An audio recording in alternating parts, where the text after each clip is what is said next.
Halo kawan-kawanku semua, selamat siang dan juga salam sejahtera buat semuanya. Kembali lagi ya ke channel Jordan. Jadi ya sebelumnya gue juga mau ngucapin minal aidin wal faizin untuk kalian semua yang merayakan. Mohon maaf lahir batin, maafin kalau ada salah-salah kata, salah-salah omongan, tolong dimaafin. Jadi konten kali ini gue bakal ngobrol-ngobrol tentang pengalaman gue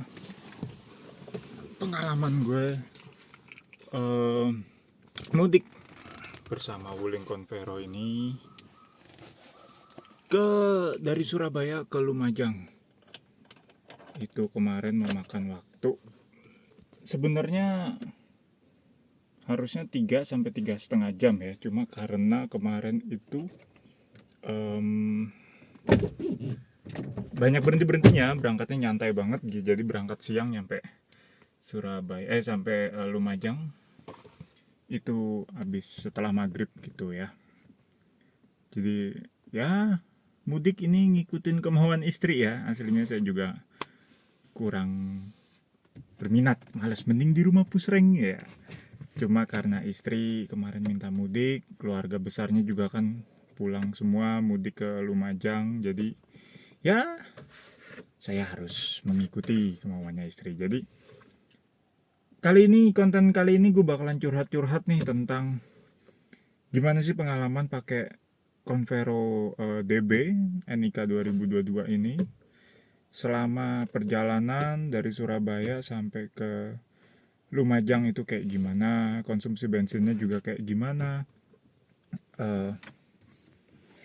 kenyamanannya juga kayak gimana. Jadi ya curhat-curhat lah ya. Jadi tapi mohon maaf soalnya kemarin ini sebenarnya gue mau bikin konten dari awal di Surabaya perjalanan sampai ke Lumajang. Gue mau bikin konten kayak gitu, cuma kok males gitu pegang HP, males mau ngevideoin ya males gitu ya. Jadi ya mau nggak mau deh, jadi bikinnya kayak gini aja ya. Sebentar, nyalain dulu, panas banget. Ini lagi udah masuk musim panas ya di Surabaya khususnya tuh udah musim panas. Jadi nggak tahu kalau misalkan kota-kota lain masih musim hujan kah atau campur-campur, nggak ngerti lagi. Ini keringetan banget tuh tangan udah lupa gue belum nyalain soalnya mobilnya ya. Jadi ini sambil nungguin mobil agak panas ya, paling 1-2 menitan itu cukup. Gue terus nyalain AC. Jadi pengalamannya nih, gue bakal ngasih tahu plus dan minusnya waktu kemarin gue mudik pakai Wuling Convero DB ini. Mulai yang mana dulu, yang minus atau yang plusnya nih? Gitu. Yaudah ya. Mau ngomong apa nih gue nih? Bingung. Oh, karena panas, bingung. Nah, ini nyala udah. AC belakang masih ada bunyi-bunyi ya, kayak gemericik air, angin, campur angin, tahu dah apaan tuh, masih ada. Tapi nggak nyampe 10 detik kok hilang gitu. 10 detik hilang gitu. Masih tetap itu tetap, kalau di awal nyalain masih tetap AC double blowernya nih belakang nih masih tetap kayak gitu. Oke. Gue mau ngomongin minusnya dulu deh. Minusnya ya, kan biasanya yang gak enak dulu, baru nanti endingnya enak gitu. Kata siapa? Sampai ending gak enak juga ada kan yang kayak begitu. Nah, tapi kita ngomongin dulu yang gak enak, tapi tetap ada plusnya. Tenang aja, kita ngomongin dulu yang gak enaknya. Gak enaknya nih mobil apa ya? Karena sensor mundur nggak ada, terus head unit juga belum ada, double din kamera apa segala macem, kamera mundur apa segala macem belum ada. Jadi bener-bener lo manual, jadi bener-bener lo harus teliti banget di belakang tuh ada apaan, di samping kanan kiri tuh ada apaan, jangan sampai lo nyenggol apapun gitu. Kayak gue kemarin sempet ini, jadi kan ya namanya di desa ya, di kampung tuh jalanan tuh sempit-sempit banget. Jadi ada jemuran di pinggir jalan, ada jemuran, terus di seberang pinggirnya itu ada mobil parkir, jadi kan otomatis sempit nih. Nah jemurannya itu model jemuran yang tingkat, tahu kan, yang apa, aluminium tingkat gitu. Nah jadi yang atasnya itu kena, dari kaca sampai bodi belakang gue tuh kena. Gak kerasa aja, mau tiba-tiba bunyi kresek gitu. Nah ya udahlah ya, namanya juga di desa ya, mau gimana lagi kan, mau protes juga, emang dia jemurnya di depan rumah gitu. Jadi itu minusnya karena sensor-sensor, parkir, sensor, apa itu namanya, kamera mundur apa segala macam itu nggak ada. Jadi itu minus banget sih ya, emang karena mobilnya juga murah, emang yang dikurangin dan fitur itu emang nggak ada kan. Jadi ya mau gimana, kita juga harus bener-bener latihan manualan banget lah pokoknya lah gitu. Itu minusnya. Terus, waktu hujan ini kan mobil tergolong baru ya, tergolong baru ya, baru sebulan nih mobil umurnya. Tapi wipernya waktu hujan itu nggak bersih-bersih amat, nggak tahu itu kacanya udah jamuran atau gimana, karena NIK 2022 kan. Jadi mungkin karena simpenan jadi banyak jamurnya atau gimana ya, nggak ngerti. Coba nanti, awal bulan deh, pas udah duit cair-cair lagi nih ya, ya nanti gue bersihin pakai anti jamur gitu, atau bawa ke tukang cuci mobil yang ada, apa, cuci kaca yang anti jamurnya juga gitu sih. Itu sih minus-minusnya. Kalau, lain-lainnya apa ya minusnya ya, nggak ada kayaknya ya. Sewajarnya mobil normal lah, dengan fungsi dan fitur basic standar gitu ya, wajar, normal. Nah, kalau untuk konsumsi BBM, nih gua kasih tahu ya. Nih kemarin, ntar. Jadi kemarin itu, ini udah gua riset waktu isi bensin di daerah, Jember sana. Jadi kemarin itu, eh, sampai ke Jember kan, Lebaran hari pertama, hari kedua tuh bolak-balik. Nah hari ketiga sebelum gue pulang ke Surabaya lagi, balik Surabaya lagi, itu kilometer ada di 310 kilometer. Jadi trip yang gue tempuh selama dari Surabaya, terus 3 hari 2 malam di sana, keliling Lumajang, terus arah Jember juga, itu mencapai 310 kilometer. Itu di awal beli BBM gua itu habisin di angka 490.000 diskon ya. Ya, diskon jadi 460.000.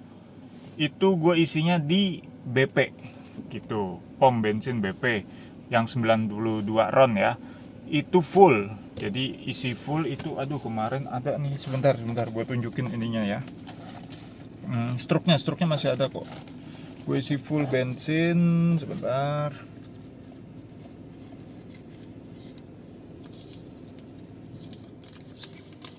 Nah ini nih kawan, sorry agak ngeblur. Nah ya, 476.000, total isinya 35 liter. Nah terus setelah 310 km di sana gue isi lagi sebanyak 23 literan kalau nggak salah. Itu sorry nggak bisa gue print juga, apa itu namanya, struknya, soalnya mesinnya nggak bisa ya. Lagi-lagi namanya di desa ya, kita nggak bisa juga apa namanya, nuntut dia juga harus ada struknya ya, gimana ya. Repot juga. Jadi ya udah, jadi, ditambahin aja nih kemarin.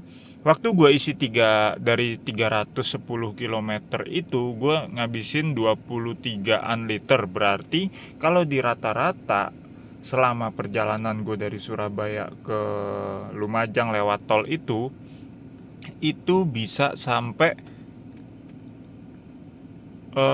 per liternya, untuk 1 liternya itu bisa sampai 14 km gitu. Jadi jarak tempuh mobil BBM ini, mobil Convero ini dengan BBM BP RON 92 itu bisa mencapai 14 km per liter gitu.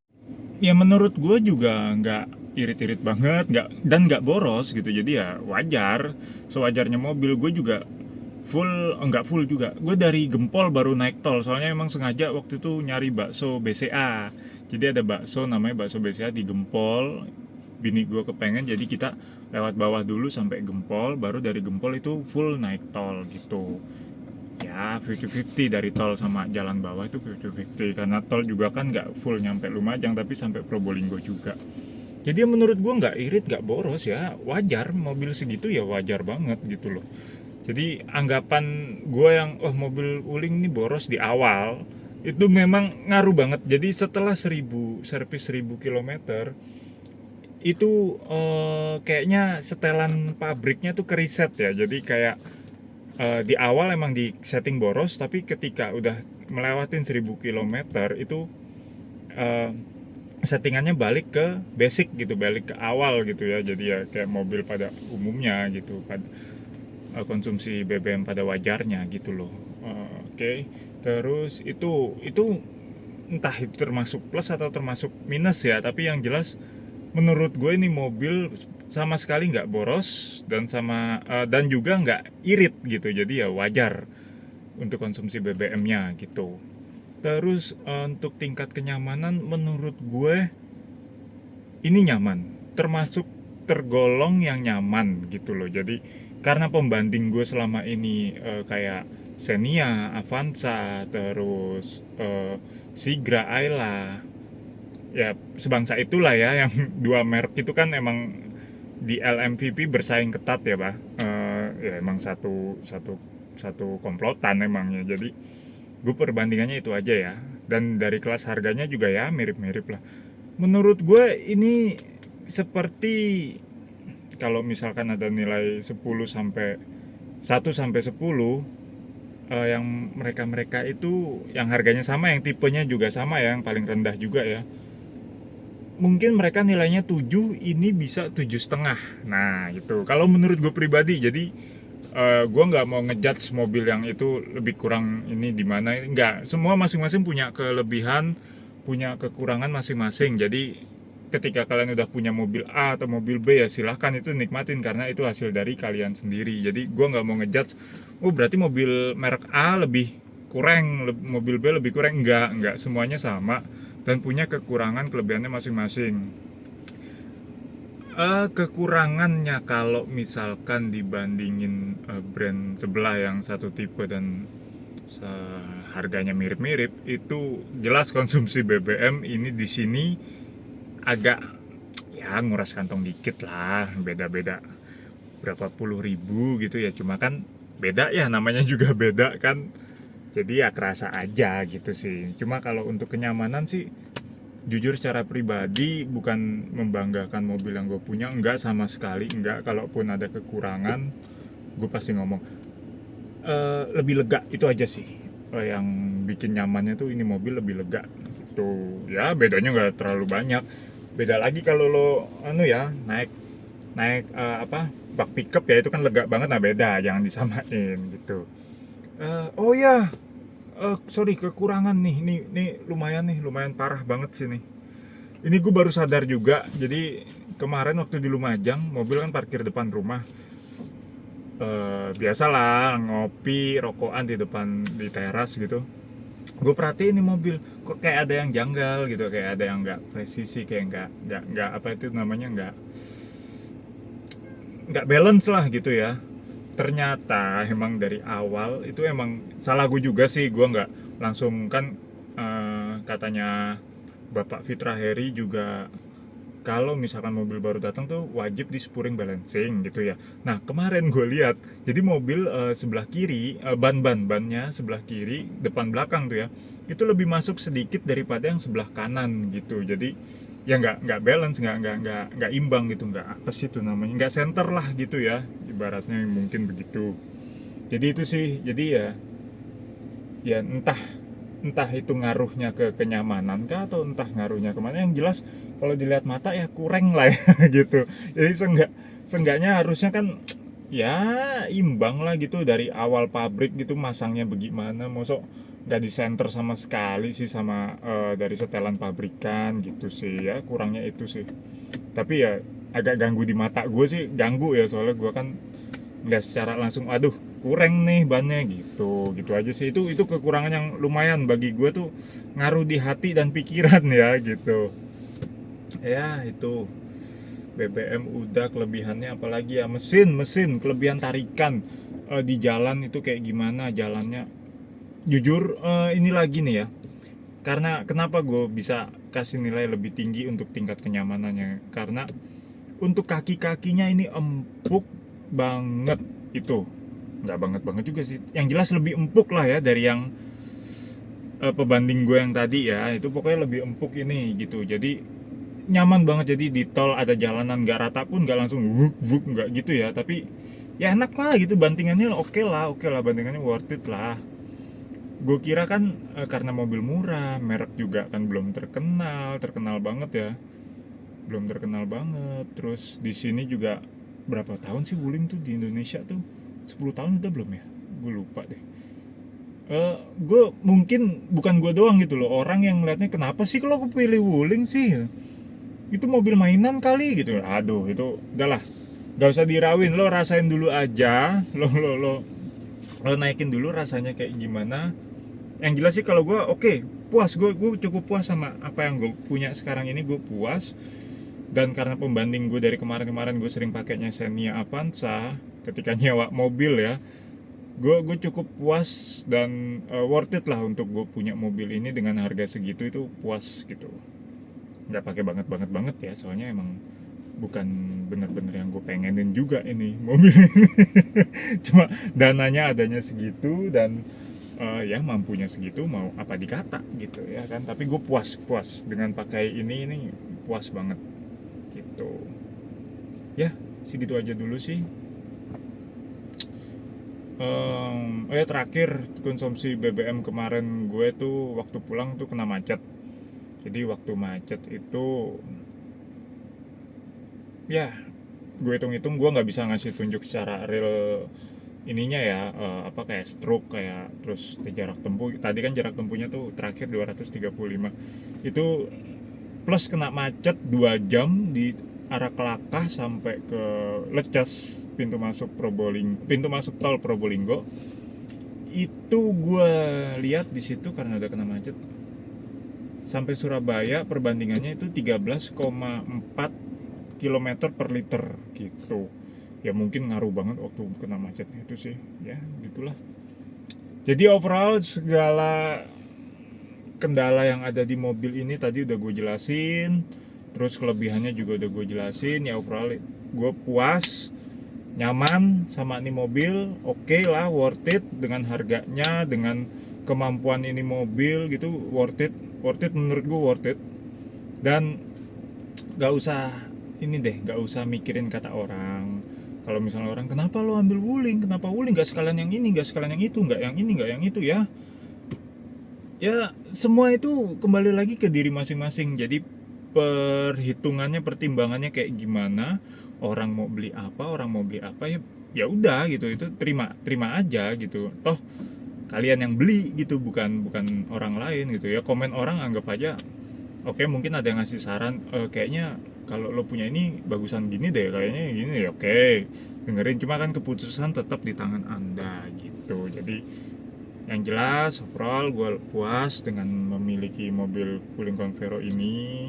Konsumsi BBM juga yang nggak tekor-tekor amat gue, dan nggak irit-irit banget juga. Jadi ya udahlah, so-so lah ya. Terus nggak usah malu sih punya Wuling, apa malunya coba gitu. Oh, satu cerita unik sih kemarin.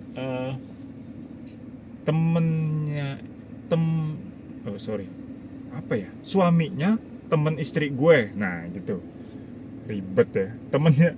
Suaminya temennya istri gue, nah itu nanya kemarin, itu mobil kan bule, dia orang bule, dia orang asli Amerika. Dia datang ke Indonesia kan, ya iyalah dia pulang ke Indonesia kan, istrinya orang Indonesia gitu. Jadi dia nanya ke gue gitu, pakai bahasa Inggris sih, cuma gue malu gitu ngomongin bahasa Inggrisnya di sini. Ya nggak fasih katanya orang sana mah. Gini, dia nanya, itu mobil temenmu gitu.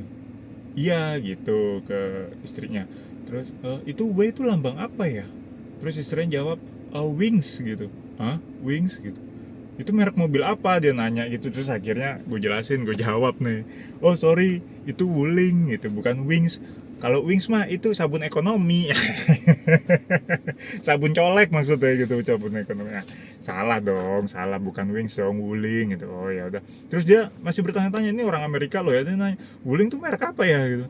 Oh, terus aku bilang ya merek mobil dari, terus dia tanya, dari Jepang gitu, bukan, tapi dari Cina, aku bilang gitu. Oh, oh baru dengar soalnya, dan baru lihat bentuk logo kayak gitu. Jadi ya udah, mungkin juga di Indonesia belum terkenal, di Amerika masuk nggak sini Wuling, kayaknya enggak ya. Apa rebranding dari Chevrolet jadi ke Asia masuk ke jadi Wuling ya, kita nggak ngerti juga. Udah cukup sekian sih video curhat-curhatan nggak jelas gue nih, ya ngisi waktu luang aja, ngonten-ngonten begini sebelum berangkat kerja nih. Gue mau berangkat kerja, bawa tas tuh, nah tuh gue mau berangkat kerja. Ya gitu aja sih, gue mau keliling dulu naik nih mobil Wilum ya. Ya segitu aja cukup ya. Mohon maaf lagi sekali lagi kalau misalnya ada salah-salah kata, jangan diambil hati. Saya mah orangnya ini susah serius gitu ya, sekalinya serius tetap guyon. Udahlah ya, gitu aja ya. Terima kasih udah mau nonton, udah mau ngabisin kuotanya buat ngeliat muka saya terus ini. Ya gitu aja. Selamat siang, salam sejahtera semuanya, mohon maaf lahir dan batin.